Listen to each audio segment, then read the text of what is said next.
आपको याद होगा प्रधानमंत्री मोदी ने 4 दिन पहले कहा था कि गोरक्षा के नाम पर हिंसा ठीक नहीं, कानून को हाथ में लेने का हक किसी को नहीं। लेकिन प्रधानमंत्री मोदी की बात का कथित गोरक्षकों पर असर होता नहीं दिख रहा है। कल गुवाहाटी के सोनापुर में कथित गोरक्षकों ने उस गाड़ी को रोक लिया जिसमें जानवर ले जाए जा रहे थे और गाड़ी में सवार की बेरहमी से पिटाई कर दी। तो एक बार फिर कथित गोरक्षकों की ये गुंडागर्दी, और इस बार ये तस्वीरें सामने आई हैं गुवाहाटी के सोनापुर से। पशु ले जा रहे शख्स की भीड़ ने जमकर पिटाई की। एक बार फिर लोकतंत्र में किस तरीके से भीड़तंत्र हावी हो रहा है, उसी की गवाही देती ये तस्वीरें। इसकी निंदा हर तरफ से की जा रही है। खुद प्रधानमंत्री नरेंद्र मोदी, जिन्होंने कानून को हाथ में ना लेने की नसीहत दी, गोरक्षा के नाम पर हिंसा ठीक नहीं, ये तमाम बातें कही थी सिर्फ 4 दिन पहले। लेकिन लग नहीं रहा कि प्रधानमंत्री की इस नसीहत का भी इन कथित गोरक्षकों पर कोई असर हो रहा है। गोरक्षा के नाम पर एक बार फिर ये गुंडागर्दी। तस्वीरें असम के गुवाहाटी के सोनापुर की हैं। देखिए, कल एक ऐसी घटना हुई कि कुछ गायें कुछ गाड़ियों में ट्रांसपोर्ट हो रही थी, तो उनको कुछ लोगों ने कहीं इंटरसेप्ट किया और पुलिस ने जाकर फिर उनको गाड़ियों को अपने कब्जे में लिया। और उन्हें देखा गया, अभी तक जो देखा गया कि गायों के जो कैटल के जो कागज हैं वो सही थे, लेकिन जो गाड़ियां जा रही थी उनमें शायद कुछ एमवी एक्ट के तहत कुछ समस्या थी, तो उसको ट्रांसपोर्ट डिपार्टमेंट को देने को कहा गया। और जो लोग थे उनको पुलिस थाने में ले आई और उनसे कहा गया कि अगर कुछ ऐसी घटना हुई है, ऑफेंस हुआ है, तो वो केस दें। लेकिन उन्होंने अभी तक कोई केस नहीं दिया। अब आज ऐसा सुना गया है कि कुछ वीडियो ऐसे चल रहे हैं जिसमें ऐसा कुछ लग रहा है कि उनके साथ कुछ मारपीट की गई। तो हम उस वीडियो को देखकर उसकी ऑथेंटिसिटी को एग्जामिन करके और उसके ऊपर कार्रवाई करेंगे। हमने ऑलरेडी कमिश्नर ऑफ पुलिस और डिप्टी और कमिश्नर ऑफ पुलिस को निर्देश दे दिया है कि उस वीडियो की इंक्वायरी करें और अगर वो सही है तो सख्त कार्रवाई करें।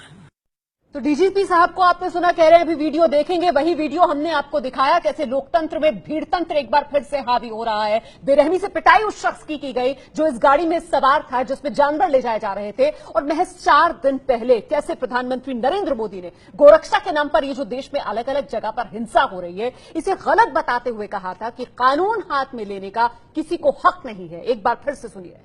कभी कभी ये जो गौरक्षा के नाम पर कुछ लोग अपनी दुकानें खोल करके बैठ गए हैं,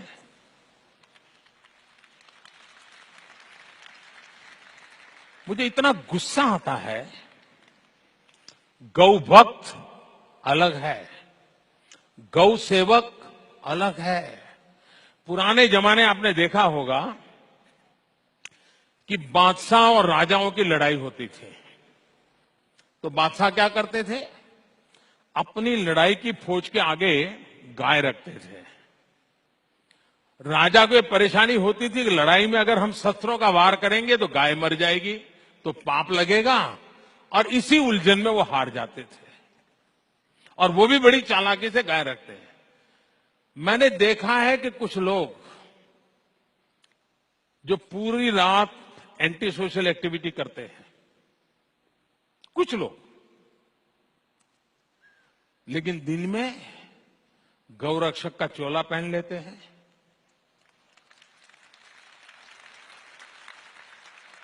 मैं राज्य सरकारों को अनुरोध करता हूं कि ऐसे जो स्वयंसेवी निकले हैं, अपने आप को बड़ा गौरक्षक मानते हैं, उनका जरा डोजियर तैयार करो। 70-80% ऐसे निकलेंगे जो ऐसे गोरख धंधे करते हैं जो समाज स्वीकार नहीं करता है, लेकिन अपनी उस बुराइयों को से बचने के लिए ये गौरक्षा का चोला पहन करके निकलते हैं। और सचमुच में वो गौ सेवक है, तो मैं उनसे आग्रह करता हूं, एक काम कीजिए। सबसे ज्यादा गायें कत्ल के कारण मरती नहीं है, प्लास्टिक खाने से मरती है। आपको जानकर के हैरानी होगी जी, गाय कूड़े कचरे में प्लास्टिक खा जाती है और उसका परिणाम होता है कि गाय मर जाती है। तो देखा आपने कैसे वक्त वक्त पर प्रधानमंत्री नरेंद्र मोदी जो फर्जी गोरक्षकों को खरी खोटी सुनाते आए हैं, और 4 दिन पहले भी प्रधानमंत्री नरेंद्र मोदी ने गोरक्षा के नाम पर जो हिंसा हो रही है उसे गलत करार देते हुए कहा था कि कानून हाथ में लेने का किसी को अधिकार नहीं है। ये है एबीपी न्यूज, आपको रखे आगे।